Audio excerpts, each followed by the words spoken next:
శ్వేతపత్రం జలయుద్ధం తెలంగాణ అసెంబ్లీలో water war. ఇవాళ తెలంగాణ నీటిపారుదలపై శ్వేతపత్రాన్ని విడుదల చేశారు. మంత్రి ఉత్తమ్ కుమార్ రెడ్డి గారు దాని ప్రజెంటేషన్ ఇచ్చారు. అసలు ఎంతటి భయానకమైనటువంటి అంశాలను వాళ్ళు లేవనెత్తారు అని అంటే, కేసీఆర్ గారి ప్రభుత్వంలో 1,81,000 కోట్లతో నిర్మించినటువంటి ఇరిగేషన్ ప్రాజెక్టులన్నీ చాలా అన్యాయంగా ఉన్నాయి.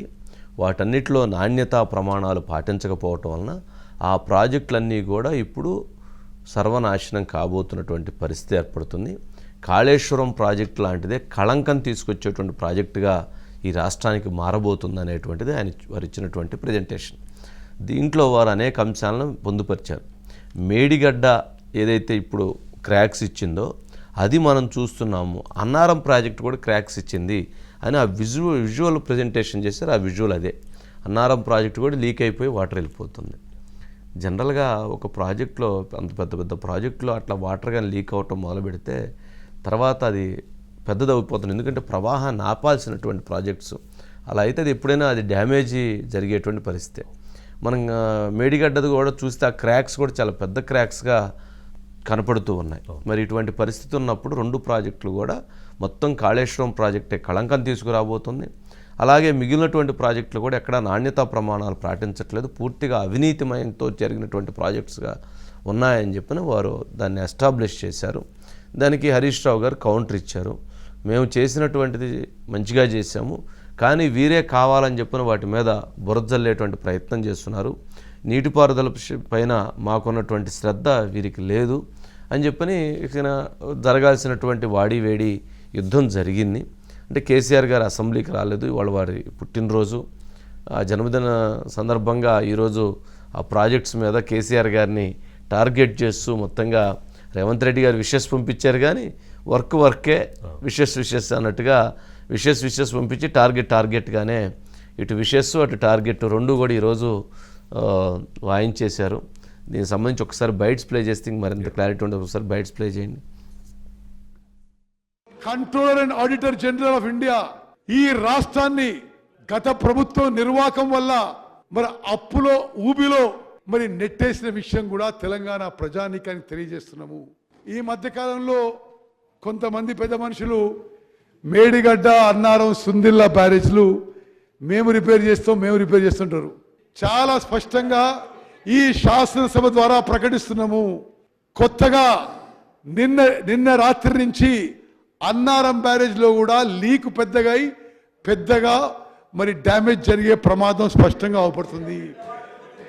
మరి గౌరవ ముఖ్యమంత్రి రేవంత్ రెడ్డి గారి నాయకత్వంలో ఆ 3 బ్యారేజ్లను కూడా నేషనల్ డ్యామ్ సేఫ్టీ అథారిటీకి అప్పచెప్పి ఎంక్వైరీ చేయించి వారి ద్వారా వే ఫార్వర్డ్ అన్వేషించి ముందుకు పోతామని ప్రకటిస్తున్నాను.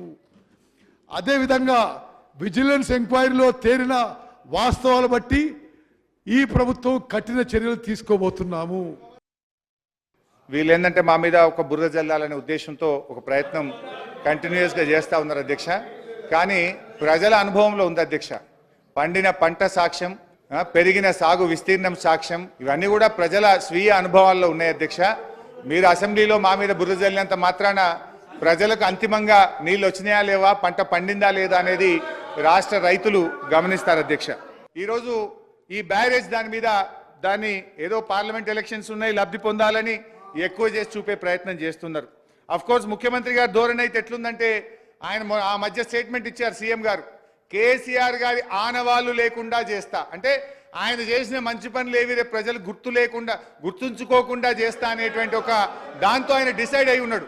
నాకు డౌట్ కూడా వస్తూ ఉంది, వాళ్ళు ఈ బ్యారేజీలు కూలిపోవాలని ఉద్దేశపూర్వకంగా ఆలస్యం చేస్తున్నారనే అనుమానం కూడా కలుగుతూ ఉంది. దయచేసి రాజకీయం చేస్తే మా మీద ఎంతైనా బురద చల్లండి. కానీ అధ్యక్ష, ఇప్పటికి 3 సార్లు చెప్పిన ప్రభుత్వం మీ దగ్గర ఉంది, ఏ విచారణ అయినా చేయండి, దానికి మేము సిద్ధమని చెప్పినాం. కాళేశ్వరం ప్రాజెక్టు తెలంగాణ సమాజానికి ఒక కలంకంగా మారింది అధ్యక్ష. ఇవాళ ఈ కలంకాన్ని నిలువెత్తు ఆధారాలు అక్కడ ఉంటే పక్కున పగిలిపోయి రెండుగా చీలిపోయి నేలకు కుంగిపోయి నిటారుగాడపోయి నిలబడితే సిగ్గుతో తెలంగాణ సమాజం తల వంచుకొని పరిస్థితులు కల్పించిన వాళ్ళు ఇంకా నిస్సిగ్గుగా ఈ సభలో నిలబడి మమ్మల్ని ప్రశ్నిస్తారా అధ్యక్ష?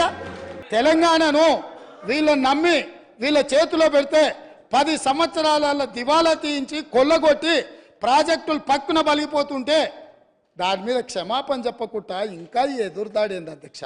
9 ఏళ్ల కింద దాదాపుగా 9 ఏళ్ల కింద అధ్యక్ష మేడిగడ్డ మేడి పండేనా మిత్రులందరూ చూడాలి. ఆ రోజు సాక్షి పేపర్లో మీ మిత్రుడే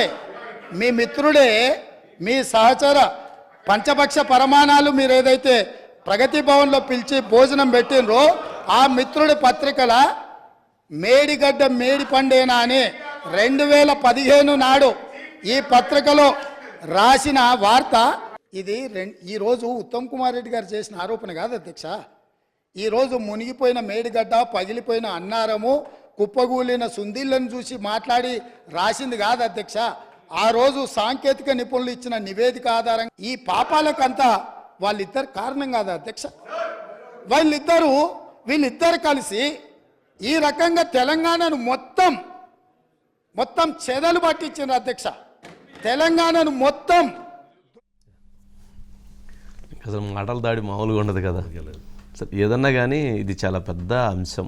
అంటే ప్రజలకు సంబంధించినటువంటి సంపద, ఆ సంపదను ఖర్చు పెట్టేటువంటి విషయంలో ప్రభుత్వాలు చిత్తశుద్ధితో లేకపోతే లేదా వాటి విషయంలో సరైనటువంటి చర్యలు తీసుకొని చేయించకపోతే జరిగినటువంటి ప్రమాదంగా భావిస్తున్నారు. ఏదైనా కానీ క్రాక్స్ వచ్చినాయి కనపడుతూ ఉంది. దానికి ఏదన్నా కానీ దానికి తప్పు జరిగింది. నెంబర్ 1, దానికి సొల్యూషన్ ఏంటి? చిన్నదైతే పర్వాలేదు. ఇప్పుడు ఏదైతే నేషనల్ డ్యామ్ సేఫ్టీ అథారిటీ వాళ్ళు వస్తున్నారో వాళ్ళు ఇప్పటికే ఏదే మేడిగడ్డ మీద చాలా బిగ్ రిపోర్ట్ ఇచ్చారు.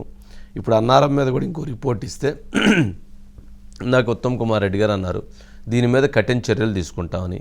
ఖచ్చితంగా కఠిన చర్యలు తీసుకునే దిశగా ప్రభుత్వం అడుగులు వేయబోతుంది. నిజంగా ఇది వెరీ వెరీ సీరియస్ మ్యాటర్.